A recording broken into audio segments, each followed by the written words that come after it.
Truth. Truth. Truth. Truth. Truth. Welcome to Trusting the Truth with Samuel Tolley, where we view the world through the lens of Jesus Christ. We do not view Jesus Christ through the lens of the world. Well, this is October the 1st, the first day of the government shutdown. Hopefully it'll be the last day, but I doubt it.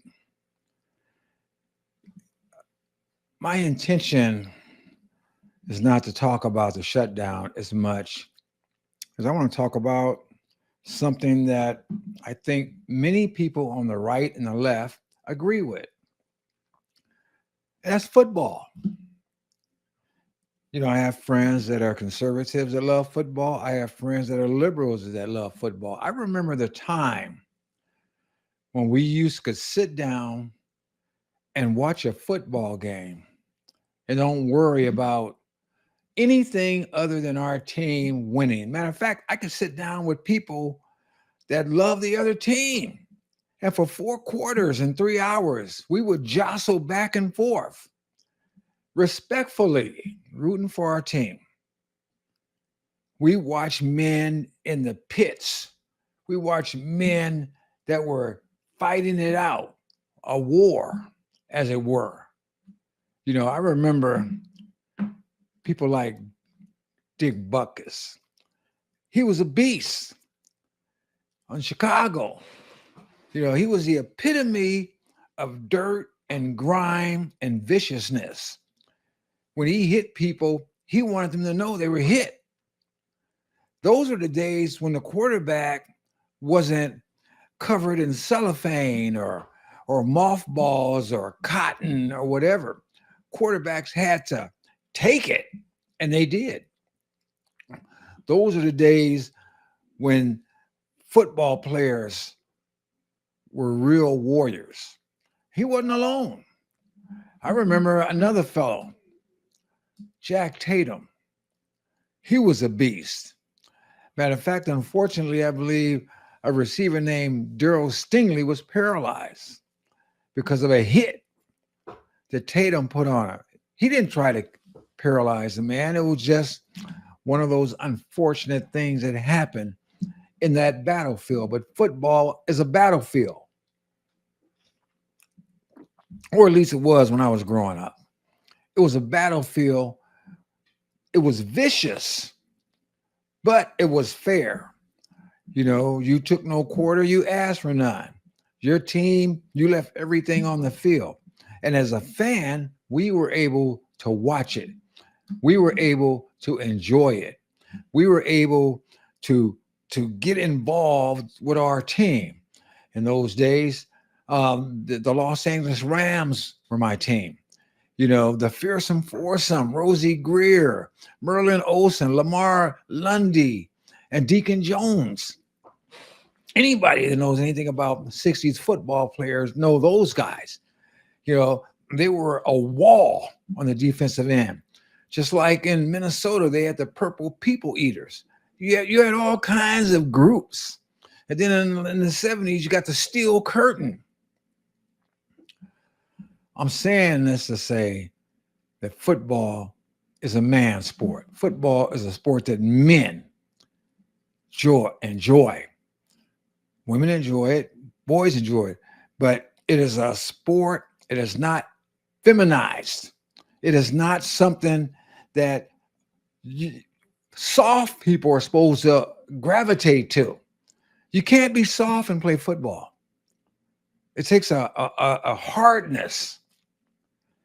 But see, we got this stupid woke culture that just won't die. You know, I thought we had enough when the NBA with the kneeling, you know, after the George Floyd thing. Now, you know, a lot of people think that was okay. Well, it wasn't okay. I hated it. And I haven't been an NBA fan hardly since. I rarely watch NBA, and I always watched it. And the point is this: there is no job that I've ever had that I can protest while working. When I'm working, I'm supposed to be working, and I've never had a boss that would allow me to protest something while I'm working. That's some junk you do on your own time. And fans don't spend money to watch somebody protest, whether they agree with that person or not. Like I said, when I went to a game or I watch a game on television, I want to disassociate myself from everything other than the game. There's plenty of time to deal with the politics. There's plenty of time to deal with the kids. There's plenty of time to deal with the bills. There's plenty of time to deal with the neighbors. There's plenty of time to deal with everything that involves your day-to-day existence. When there's time to watch the game, you want to watch the game. And most men understand exactly what I'm talking about. You want that little window of disassociation from everything other than the violence on the field. And it is violent. There's no room for softness. Yet when the NBA did the kneeling thing, and then this other nonsense with this Bud Light, with this man that they tried to womanize. And they put that in the midst of sports. I think it was the NCAA or whatever it was. It didn't go over well. They lost like $1 billion, I hear. Because men, number one, when they're watching the game, they want to watch the game. Number two, real men only, and let me emphasize this, only want real women.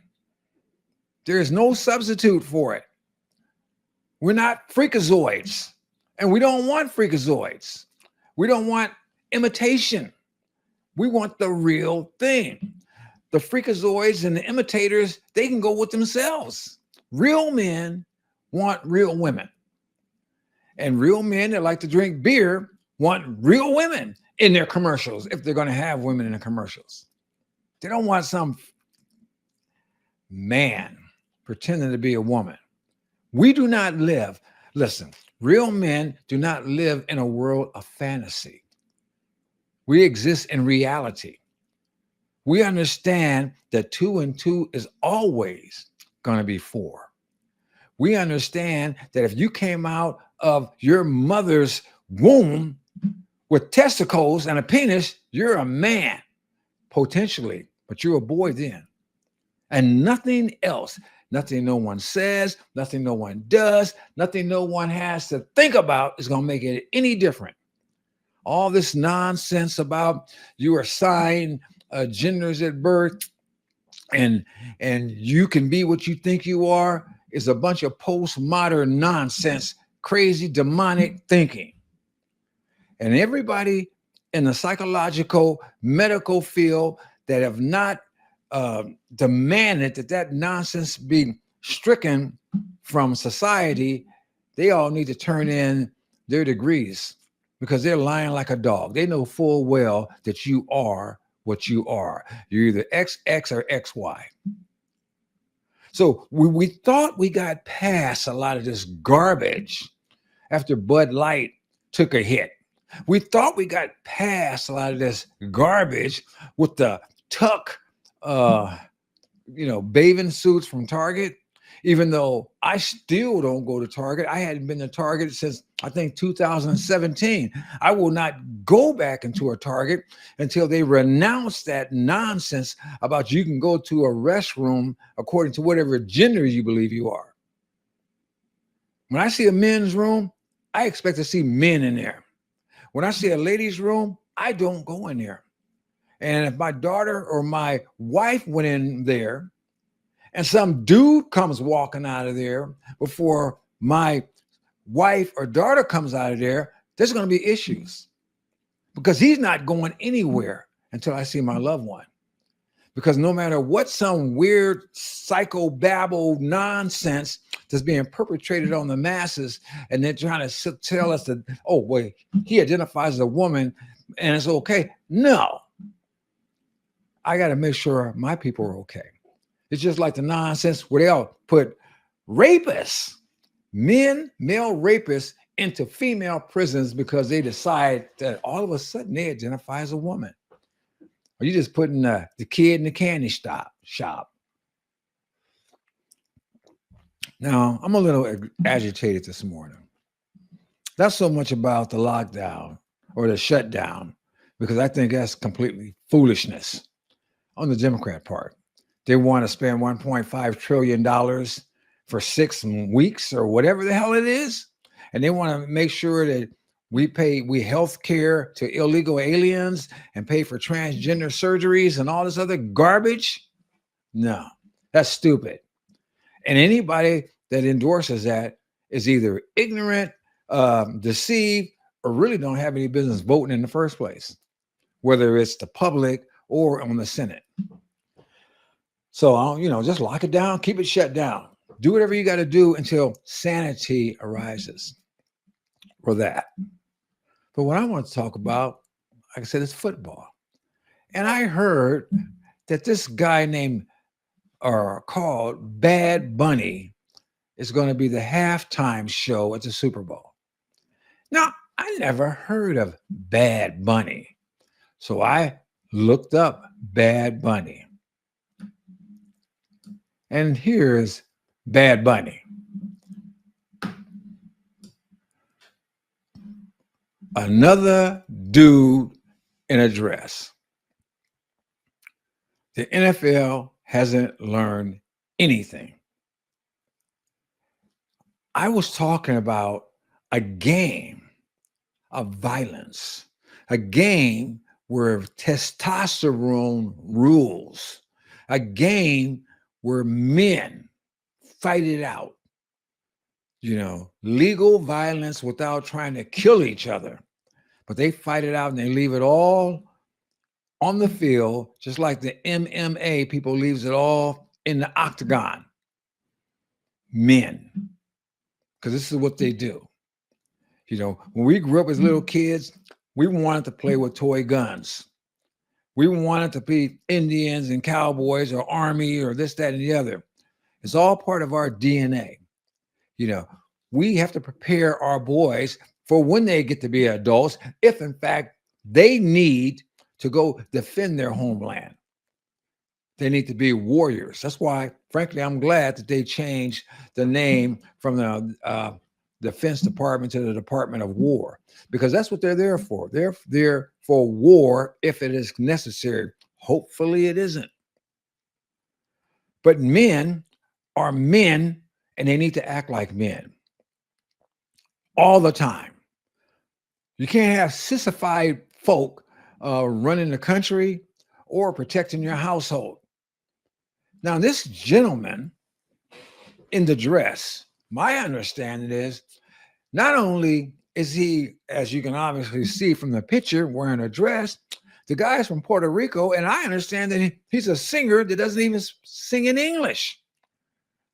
Now, last time I recognized anything about the United States, the vast majority of the people here speak English.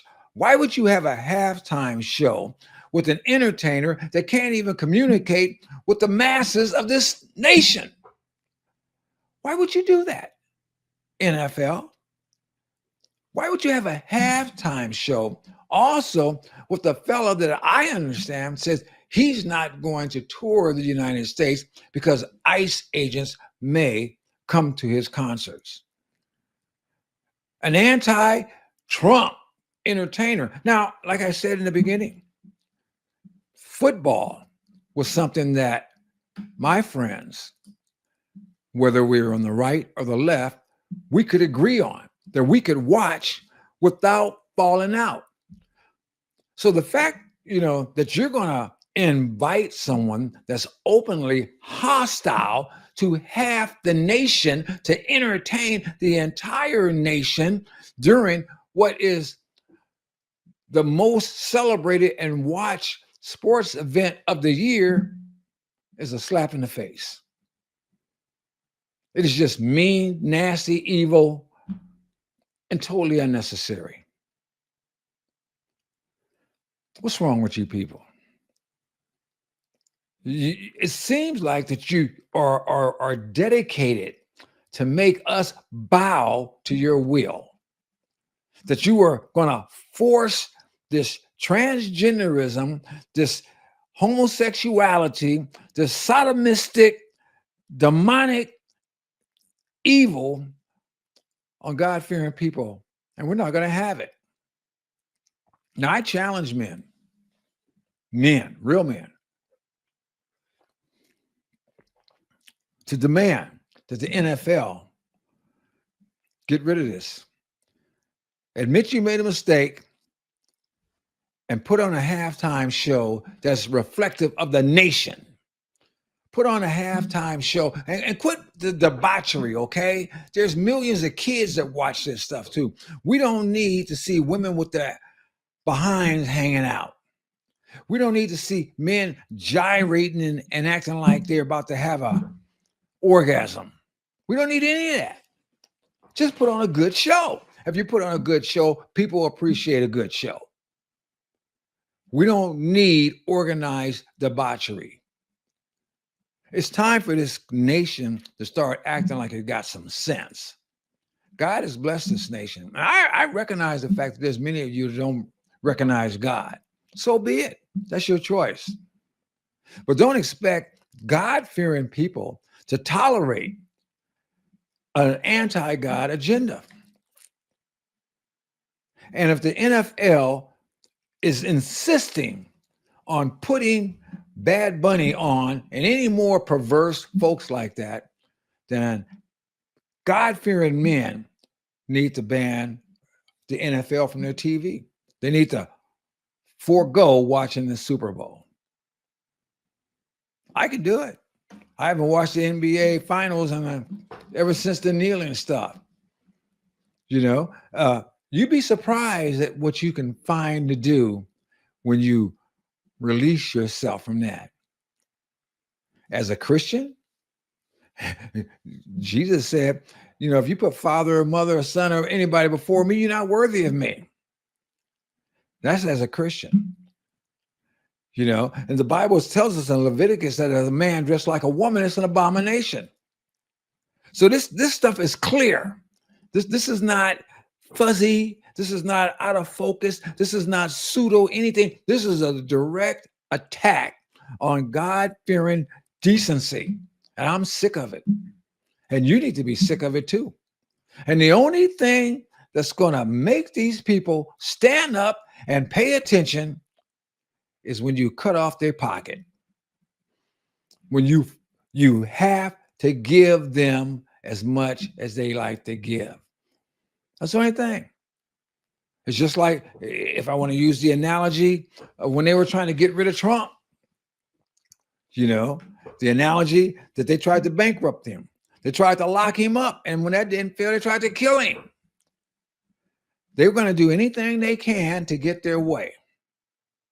And this is part of it. And don't forget, the same people that's bringing Bad Bunny, when I say the same people, I'm talking about the same mentality that's bringing Bad Bunny to entertain the masses of the Super Bowl are the same people that bring the drag queens to kindergartners, are the same people that demand that grown men in dresses could go to the bathroom with your wife